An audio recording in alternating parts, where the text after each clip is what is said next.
Thank you, Elliot, and to the NARUC team and to Chair Anthony for that introduction and context. I hope that the tool that we present to y'all today will be of value as you think about moving forward with the working group efforts this afternoon and beyond.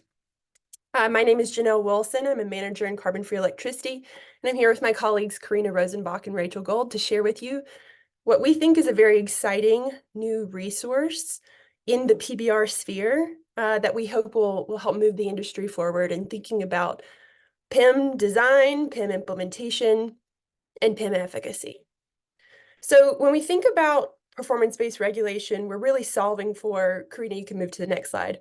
We're really solving for a variety of challenges or limitations with the traditional regulatory framework, which I think many of the folks in this group are very familiar with, that prevent a barrier or a challenge in moving the grid forward with modernization and moving forward affordably and in an equitable way.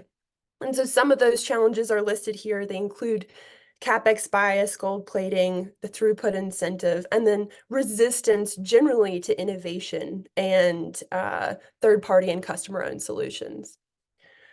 So what is a PIM? A PIM, for those who this mechanism may be new to, is a performance incentive mechanism. A PIM is just one tool within the broader performance-based regulation toolbox that can support achieving more performance-based outcomes. So PIMs can be structured in a variety of ways. They usually are associated with a metric for measuring performance, a target for measuring performance against a set goal, and they often have, or they always have some sort of financial incentive associated for the utility. Within that, there's a lots of room and creative freedom for structuring and designing a PIM, and lots of really important considerations to think about along the way. PIMs can be designed for a wide range of outcomes. And Karina, you can move on to the next slide. They can be designed for a wide range of outcomes. Some of them are more traditional, others are more emergent. And so we show you here a spectrum of the types of outcomes for which PIMs can be designed for. PIMs for energy efficiency, for example, for reliability have been around for quite a long time. We consider those more traditional outcomes. But in both of those areas, there's sort of an emergent nexus, if you will, where the industry is evolving its thinking around how reliability and energy efficiency performance are measured and tracked. So taking reliability as an example, we've seen some trends in the industry lately where more and more states are thinking about reliability from an equitable perspective. So thinking about reliability on certain portions of the grid that may not experience equal service and may not be captured in more sort of system level analyses or indices. So this leads me to introduce our PIMs database, which is a comprehensive resource for PIMs that are focused more so on the emergent side of the spectrum.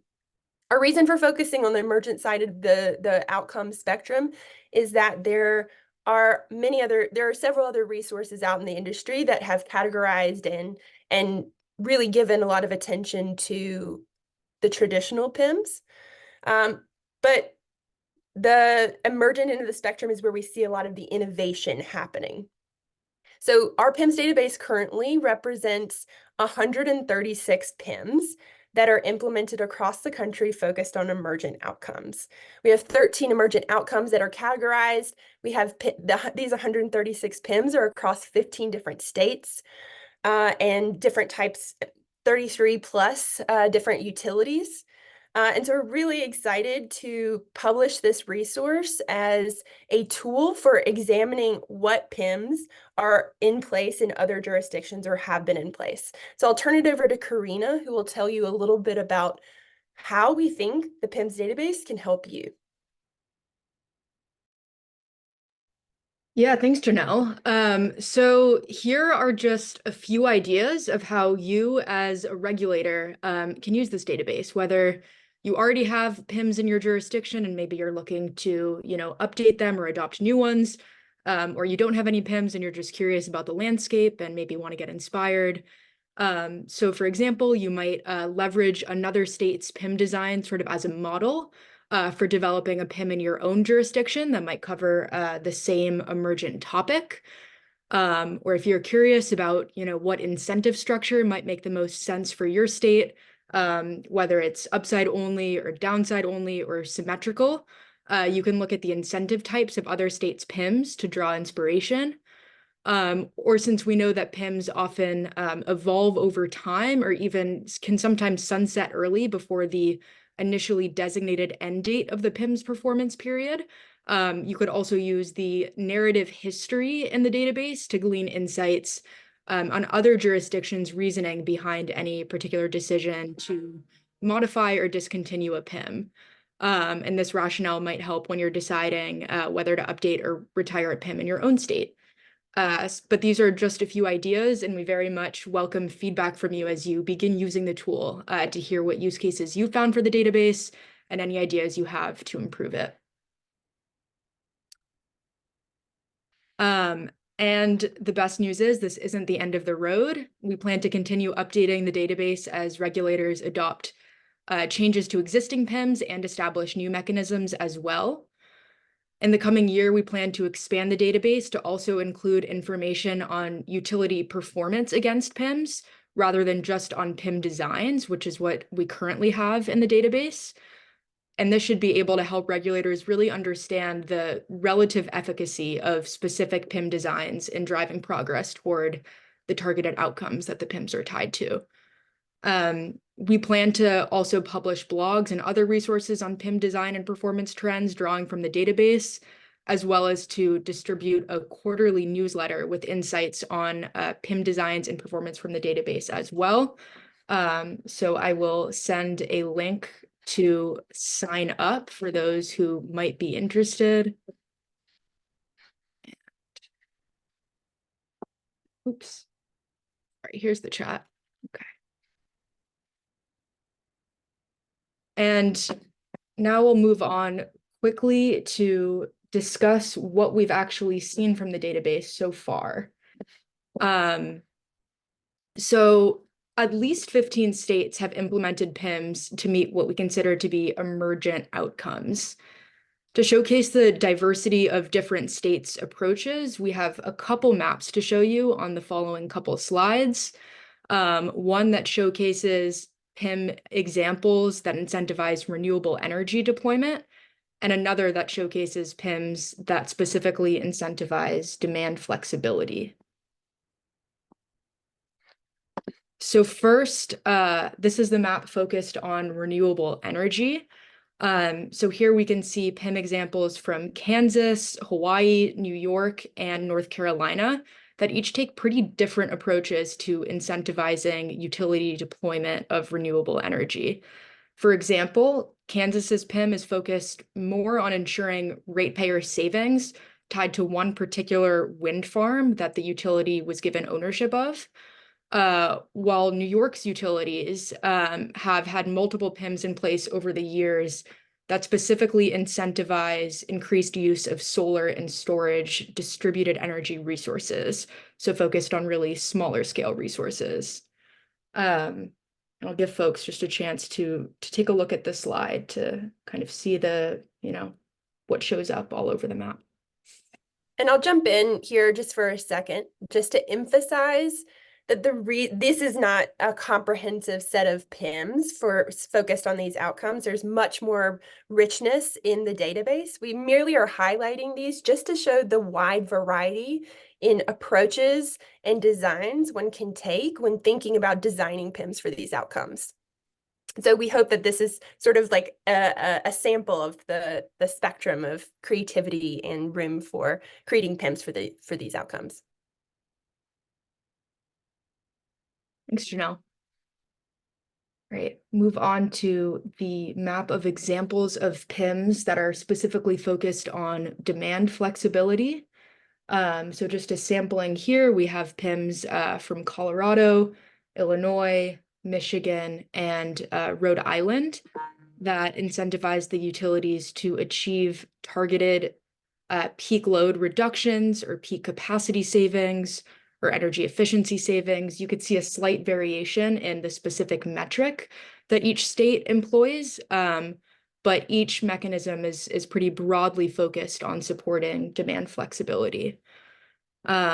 And some of the mechanisms specify also the types of actions and investments that can generate peak reductions or savings toward achievement of the PIM.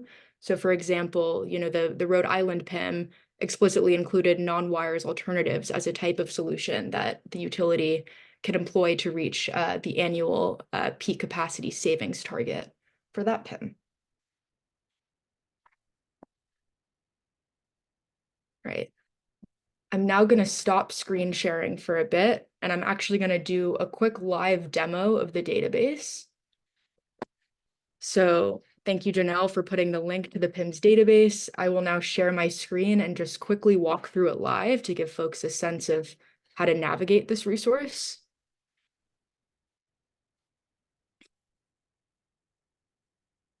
Okay, so this is the landing page for the PIMS database.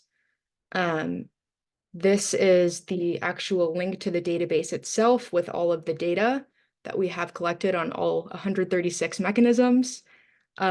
We have some resources around the database itself, as well as on PIM design and implementation that our team has put together over the years.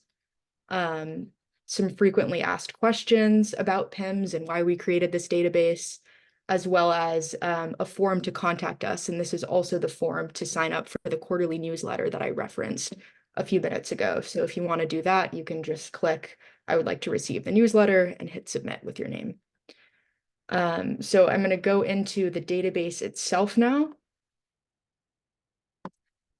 And here we see, so the info on all of the emergent topics that we have, all, I think, 13 of them or so, just to get a sense of how we're defining these and additional resources that you could look to learn more about that, how we categorize them. And then the database itself. So for example, let's say I'm curious if there is a PIM in Washington State. I can just go look for Washington. It's right there. And then we see a demand response PIM for Puget Sound Energy, for example. So there are a bunch of different variables that you can use to filter through and explore. And we're excited to see how you use the database. So please do give us feedback as you start to use it. We're super excited to hear from you. Karina, if you don't mind for just 1 second, would you show how folks can use the emergent topic field to find a PIM based on the topic of interest? Maybe, for example, vehicle electrification?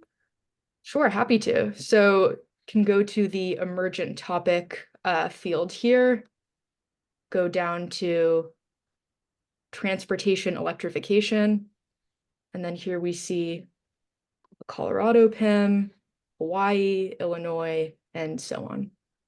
Can you also show a detail for one of those PIMs, Karina, so folks can see the richness of information if they're interested in zooming in? Sure. So here, if we go in further, we can see, the metric, the target, the incentive type and structure, description, start date, end date, and docket information as well.